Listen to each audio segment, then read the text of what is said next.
Elders, brothers, sisters, Assalamu alaikum everyone. Nice to see so many people here today. Thank you all for coming. So we're now going to start a somber recognition ceremony, and due to the fact that it's the month of Muharram, so we're still going to remember and commemorate Imam Hussein, even though we're here to acknowledge the students' achievements this year. The first step to fulfilling this duty of remembering Imam Hussein is to increase our love towards him and the Ahlul Bayt. As Imam Ja'far as-Sadiq alayhi salam has said,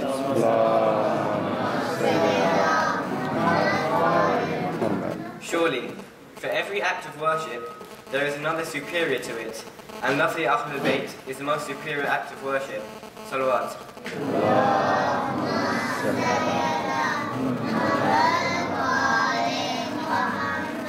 To open our gathering, I would like to invite Ramiz Naqvi to recite some Quran for us. Salawat.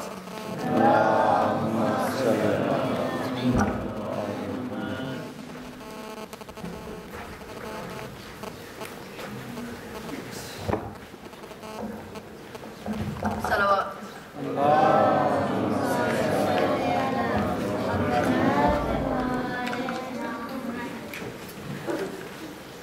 أعوذ بالله من الشيطان الرجيم بسم الله الرحمن الرحيم ترى الظالمين مشفقين مما كسبوا وهو واقع بهم والذين آمنوا وعملوا الصالحات في روضات الجنات لهم ما يشاءون عند ربهم ذلك هو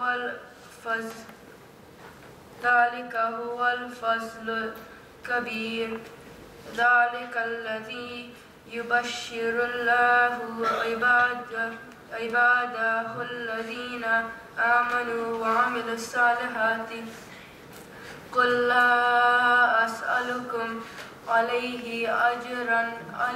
أجرا إلا المودة في القربى ومن يقترف حسنة نزد له فيها حسنا إن الله غفور شكور أم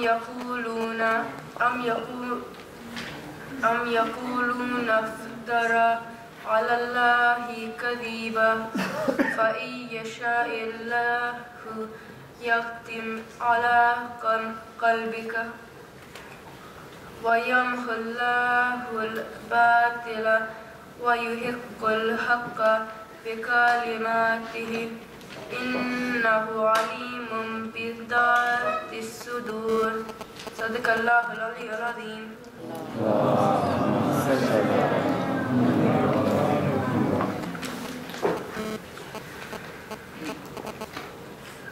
Or have they associates who have prescribed for them any religion that Allah does not sanction? And were it not for the word of judgment, decision would have certainly been given between them. And surely the unjust shall have a painful punishment. You will see the unjust fearing on account of what they have earned, and it must befall them. And those who believe and do good shall be in the meadows of the gardens. They shall have what they please with their Lord. That is the great grace. That is of which Allah gives the good news to His servants, to those who believe and do good deeds. Say, I do not ask of you any reward for it, but love for my near relatives, and whoever earns good, we give him more of good therein. Surely Allah is forgiving.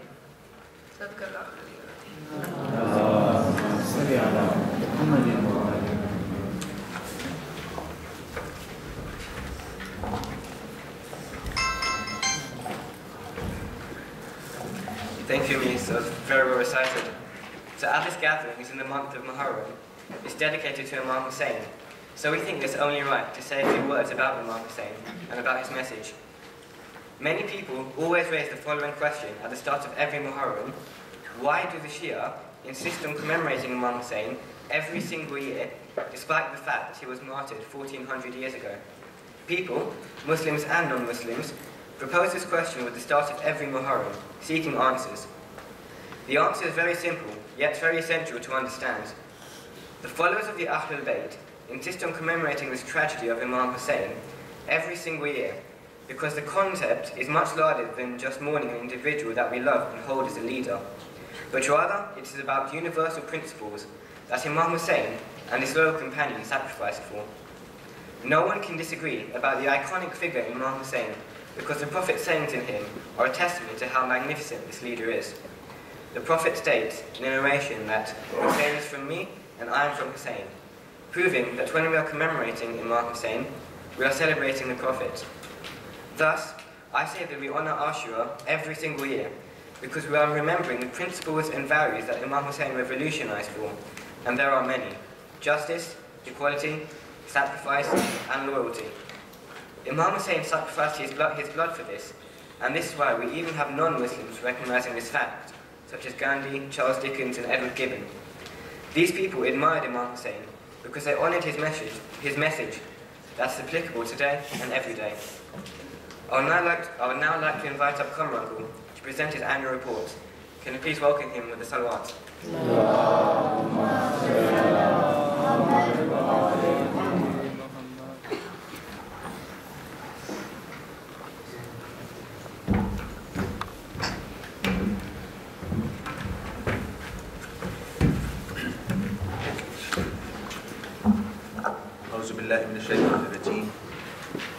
Bismillahirrahmanirrahim. Alhamdulillahi Rabbil Alameen wa salatu wa salamu ala khatimin nabiyyin wa alihi at-tahirin. Salawat.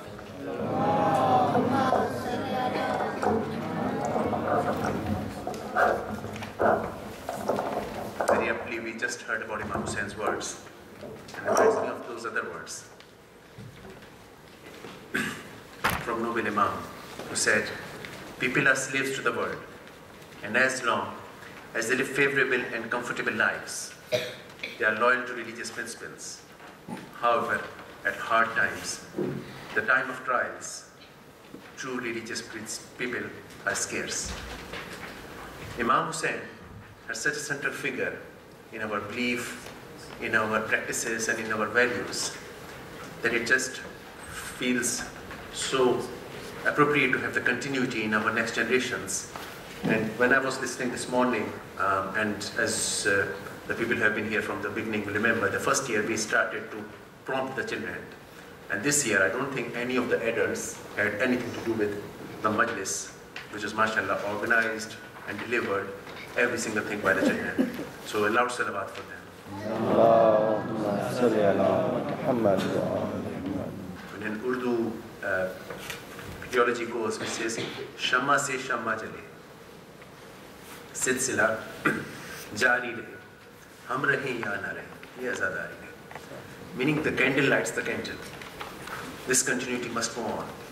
We remain or don't, this azadari will do. And that's what's the values and principles these students have taken forward, which I'm so, word is not even proud. I'm just so humbled by seeing that these students are doing so much at such a young age, which I might have taken ages to learn that. About madrasa, I will just quickly recap on the last years what we did and what we are endeavoring to do. Unfortunately, as you know, I like the graphics and the pictures of my PowerPoint, but we didn't have it today, so you have to make do with my handouts. We started with the mission statement a few years back, and it stays the same. Shia Isnashri Madrasa of Essex aims to provide its students a foundation in Quran, Islamic law, Islamic history, and Islamic conduct. Shia Isnashri Madrasa Essex's focus is also set on to help Muslim children acquire the necessary skills to enable them to constructively contribute to the well-being of the society in which they live. And that is how we started back in 2008. The first year, very quickly recapping on, we started to know each other. We got to know our own strengths and weaknesses. 2009, we dedicated that to the concept of Azadari and Karbala, and we actually promoted, and that year we used a lot for the going back and revisiting the issues of Karbala. Last year, we dedicated to the Holy Ladies, and our classes went on to work on Bibi Sakina, Bibi looks so long ago. Help me out here. Bibi Sakina, but before that it was Fatma. Bibi Fatma's class, Bibi Maryam class, Bibi Sakina class, Bibi Zainab, Bibi Narjis. So these 5 ladies we concentrated on a whole year long. See, my test, they still remember the names. So should I not be proud of that? So we dedicated those to the values we have towards the ladies, and these 5 names we picked up as symbols. This year, we went back to dedicate it to our roots. And we had 5 classes, and let's ask them again. Hussein, which class you were? You were? No. You can get used. Go on. Zahra. Go on. Can't hear you. Makkah class. So we started with Makkah class. Where is Muhammad? Medina class. Sohail? Najaf class. Batul. This time we'll get to hear Batul's voice. Karbala class, mashallah. And Zamir. Damish class. So we went back to our roots, mashallah, salawat. And we used these symbols to actually go back to our roots. And all year long, we actually went back and back again to know about these. So all the students actually worked hard, which you'll find in the magazine in a minute as well, the hard work they did. I have been here for a few years, 4 years now at least, since it started. And I have been very ably supported by a team, which I'm very grateful to.